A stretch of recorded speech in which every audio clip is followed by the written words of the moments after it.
اهلا وسهلا بكم يا شباب، ازيكم عاملين ايه؟ يا رب تكونوا بخير. فيديو جديد وحلقه جديده في قناتنا وقناتكم محمد علاء.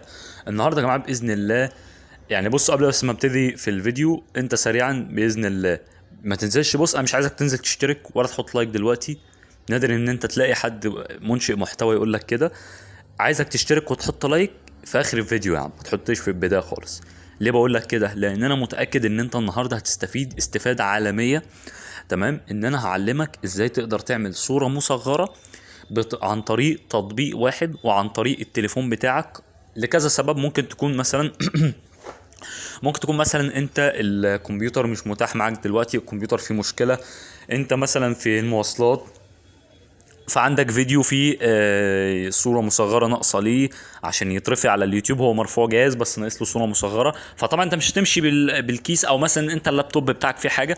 فانت المهم بغض النظر عن السبب اللي مش مخلي ان انت مش عارف تعمل صورة مصغرة على الكمبيوتر، النهاردة هخليك تعمل صورة مصغرة على التليفون، واحترافية جدا جدا جدا جدا، وبطريقة سهلة جدا وبسيطة جدا.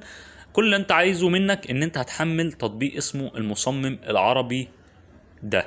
هنجيبه منين؟ ببساطة شديدة هتفتح متجر بلاي. ثواني اجيب لكم المتجر فين؟ المتجر اهو. هنخش على المتجر بلاي. حتى كمان هقول لك ازاي تجيب التطبيق. وتفتح عندك من فوق هنا اهو كده، وتكتب المصمم. هو انت اساسا مش هتكمل معاك، انت بس تكتب كلمة يقوم هو كاتبها لك كلها اهو. هو ده التطبيق اللي بقول لكم عليه يا جماعة، هو ده. هتحمله. البرنامج حجمه صغير جدا. حجمه مش عارف اجيب حجمه منين. هو حجمه صغير عموما، يعني حجمه مش هجيب 80 ميجا ولا حاجه. المهم هتحمل البرنامج ده صاحبي. وبعد كده هتفتح البرنامج. هفهمك بقى بعض النصايح قبل ما نعمل الصوره المصغره. اول حاجه، انا عايز الصوره المصغره تكون بتاعتك سيمبل جدا، بسيطه جدا. بلاش تكتب لي كشكول، تكتب لي صفحه كامله في الصوره المصغره. لا، انا عايز كلمتين، 3 كلمات، 6 كلمات بالكتير قوي، يبينوا اللي انت عايز تقوله من الفيديو بتاعك. تحط صورتك الشخصيه على الصوره المصغره بتاعتك. يبقى اول حاجه هنركز على كذا نقطه. اول حاجه هنختار اللون الخلفيه. تاني حاجة هنحط صورة الشخص اللي هو يكون أنا، عشان أعرف المشاهد إن الفيديو ده يا باشا جاي لك من عند محمد علاء. طب هعرف منه جاي لي من عند محمد علاء؟ أحط صورة قناتي، أحط صورتي الشخصية. المهم إن أنا بعرف المشاهد، المشاهد يبص، لا لا، ده الفيديو جاي من عند كذا، الفيديو ده جاي من عند محمد علاء، الفيديو ده جاي عند فلان مش عارف مين. فاهم؟ تالت حاجة النص اللي هنكتبه. رابع حاجه لو هنحط سكرين شوت ولا حاجه في الصوره المصغره بحيث نبين احنا بنتكلم على ايه. طب ما تيجوا يلا بينا نشتغل، يلا بينا. اول حاجه هدوس على كلمه عمل جديد. بعد ما ادوس عليها هيقول لك صمم على صوره او اكتب على لون. صمم على صوره دي في حاله انت كان معاك صوره انت مصوره جاهزه.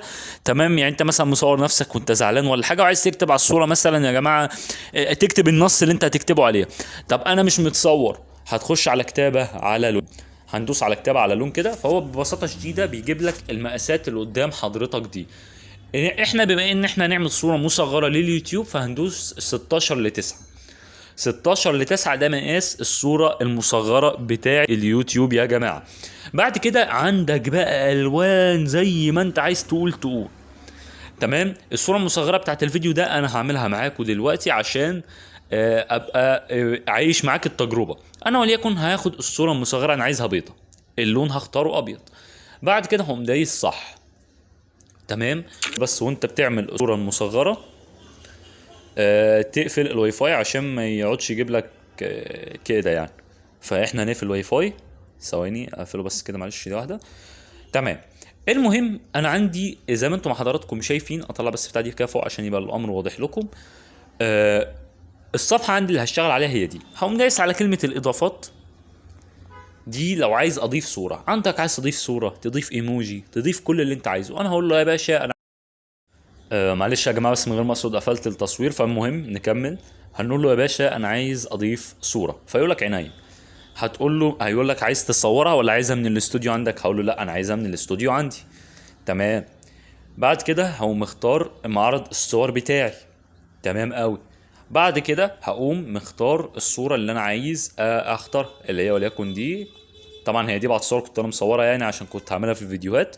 بعد كده اقص الصوره بتاعتي. طبعا انا الصوره دي عاملها PNG، وهعرفكم في فيديو ازاي بعمل الصور بتاعتي PNG بالشكل ده عن طريق موقع في جوجل بتحط عليه الصوره بتاعتك بيديها لك PNG على طول.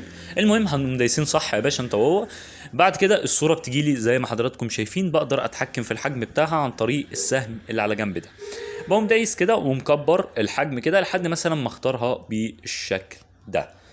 تعبت في حاجه يا ابن الحلال؟ لا. تمام. بعد كده بقوم مختار انا عايز اعمل ايه.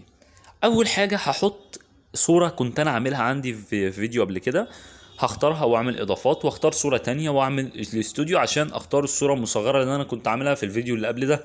حلو. هي غالبا في البيكتشرز دي بعض الصور اللي انا عايزها، فاحط الصوره دي في الاول. تمام. واقوم عامل صح. دي كانت صوره مصغره، دي كنت عاملها، وهقوم مصغرها كده اهو يا باشا، واقوم عاملها كده اهو وهميلها كده اهو، فاهم، بحيث ان ما يبقاش شكلها ممل، وهكبرها شويتين كده اهو بحيث يبقى حجمها اكبر شويه. بعد كده هقوم مزومها هنا اهو. تمام. بعد كده هقوم جايب صوره كمان، انا عايز اكتر من الصور بحيث ابين للمشاهد، اصل دي الصوره اللي انا هعملها صوره للفيديو ده. هحط صوره تانية اهو يا جماعه، انا بعمل كل حاجه قدام عينيكم عشان ما تقولوش ان مفيش حاجه واضحه لنا. تمام. وهقوم عاملها كده اهو، لاففها ويعني مصغرها شويتين كده اهو، ومطلعها كده اهو لفوق. تمام. بس هخليها يعني مثلا، لا خليها مثلا كده اهو، وزومها كده بس. هيش ممكن ما تلاقيش قوي لان زي ما انتم شايفين ان الخلفيه، فهدوس هنا اكس عشان اشيلها. هنختار صوره بخلفيه مش بيضه، يعني خلفيه تكون مش خلفيه بيضه. فهنقول له البيكتشرز اللي هي حلوه قوي قوي قوي، عندي كمان كذا صوره كمان اقدر استخدمهم دلوقتي اهو. هصغرها بالشكل ده والفلف كده اهو. تمام. واحطها تحت. انا عايز اصغرهم بس شويتين لان انا كده كده هختار صورة كمان. هات صورة كمان. خليك يا جماعة اتفرج على جماعة من اول ثانية لاخر ثانية لان انت هتستفيد اهو. انا بختار كذا صورة وبعمل كل حاجة قدام عينيكم. مثلا هدي عشان دي خلفية مش بيضة. حلو. كتر كل ما الصور كترت كل ما انا الدنيا بقت جميلة معايا اهو يا شباب اهو. وهحطها هنا بالشكل ده. هصغرها كمان او اعملها كده اهو بالشكل ده. تمام. حطيت صوري. تمام. فهظبط مكانها يا جماعة، يعني مثلا هاتها دي كده هنا مثلا وبس. حلو يعني. ممكن مثلا نكبر دي شوية عشان نعمل توازن كده في الصورة. ممكن نجيبها كده وكبر، يعني المهم ان احنا ممكن نشيل خلفيتي كده، هاتها يمين شوية زحمنا الدنيا، مؤاخذة، عاملين زحمة على الفاضي. وكبر دي شوية يعني في حاجات بسيطة كده. المهم بعد ما برتبهم، شايفين برضه يا جماعه لازم نعمل الصوره مصغره بضمير، يعني حاول على قد ما تقدر تعملها بضمير عشان ترتاح. المهم هنبدا بقى نيجي نكتب الكلمه اللي احنا عايزين نكتبها. هندوس على اداه الكتابه اللي تحت دي كده، وهنعمل نكتب نص، وهنكتب الصوره مصغره بس اهو. الصوره المصغره. و انا اسف معلش ما اتكتبتش، هكتبها تاني. الصوره المصغرة، وهعمل في الاخر علامة استفهام كده. تمام اهو يا شباب. ليه بقى قلت لك حمل التطبيق ده بقى؟ عشان النقطة دي يا جماعة، مفيش تطبيق في الابليكيشنز كلها هيعمل لك خطوط بالشكل ده. انت هتخش على نوع الخط، اختار، بص عندك مكتبة خطوط زي ما انت ما شايف. تمام. وفيهم ميزة، بيجيب لك كمان الشكل بتاع الخط اللي انت عايزه، يعني قبل ما تدوس على الخط بيكون الشكل بتاعه معمول.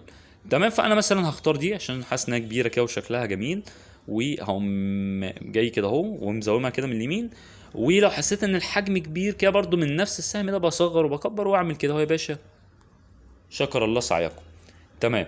طب احنا عايزين نلون الخط، اقدر اللون ده مش عاجبني وعايز مثلا اغير الخط تاني، ادوس على نوع الخط واقدر اغير. انا عن نفسي حاسس ان الخط عايز يتخن شويه كده، كويس قوي. او مثلا ممكن نختار هو برضو انت برضو بتاخد راحتك، خد وقتك كامل في انك تختار الخط المناسب. لا ده رفيع جدا. انا عن نفسي انا بحب الخط كده يكون بولد ومليان والمشاهد يقدر يشوفه. بس دي برضو مش حاسس ان هي كلمة صورة مصغرة باينة قوي، يعني ممكن تبقى الترم مصفرة، فمش عايز كده. لا احنا ممكن نختار ده. مش عارف والله والله العظيم الفيديو هيطول في ان احنا بس بنختار ازاي نعمل صورة يعني. طب ده كويس جدا، ده حلو قوي يا جماعة. تمام. هنكبر الخط كده اهو. ليه بقى اخترته الخط ده بولد كده تحسه كبير كده ومبين اهو. هاتوا يمين شوية يعني حاجة بسيطة خالص اهو. وارفع لفوق كده. انا كده كده برضه هغير اللون ده، اللون الاسود انا مش عايزه هنا. واختار لون النص. ممكن نختار مثلا احمر او اصفر. اللون ده جميل قوي. تمام. ونعمل له احاطة. يعني ايه احاطة؟ يعني نخليه حواليه زي اطار كده يبينه الاسود ده. تمام. بس. وممكن كمان الفلفه شويه، يعني ما يبقاش بالشكل ده، لا اخليه برضو ماشي مع الصوره كده. يبقى الصوره كانها كلها جايه مايله كده. ممكن اجيب دي كده. تمام. وعندي مساحه كمان ان احط صوره مصغره تانية. احط ما ليه ما احطش؟ يعني انا دايما بصوا انا ماشي معاك كاني بعمل الصوره المصغره لوحدي. يعني ما فيش حد هيعمل معاك الحاجه دي. خدت بالك؟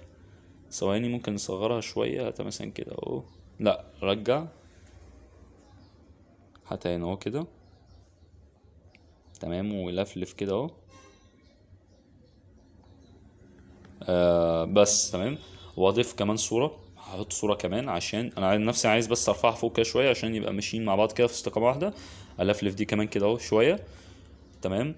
ودلوقتي بقى نحط صورة كمان عشان نوزن الموضوع ده كله. احس ان الموضوع موزون، ما يبقى فيه 4 صور كده كده اهو. معلش بيضة بيضة بقى، بس المهم ايه يبقى عندي كذا صورة مصغرة يعني. هي دي الفكرة ما فيها اهو. بالتليفون بس يا جماعه. بالتليفون طبعا هي مش بنفس امكانيات الكمبيوتر، ولكن حاجه تمشي معاك الدنيا. واحسن مما فيش يعني. احسن ما يعمل لك الصوره المصغره بتاعه اليوتيوب. تدوس على حفظ الصوره. تمام. بمجرد ما تدوس على حفظ الصوره هي بتنزل لك في الاستوديو. وتخش يا باشا وتروح تجيبها. وبكده يا جماعه اكون عملت معاكم الصوره المصغره باستخدام التليفون. لا استخدمت فوتوشوب ولا استخدمت اي حاجه نهائي. تمام. ولو عجبك الفيديو يا ريت تنزل تشترك وتحط لايك. في رعايه الله يا شباب. سلام عليكم.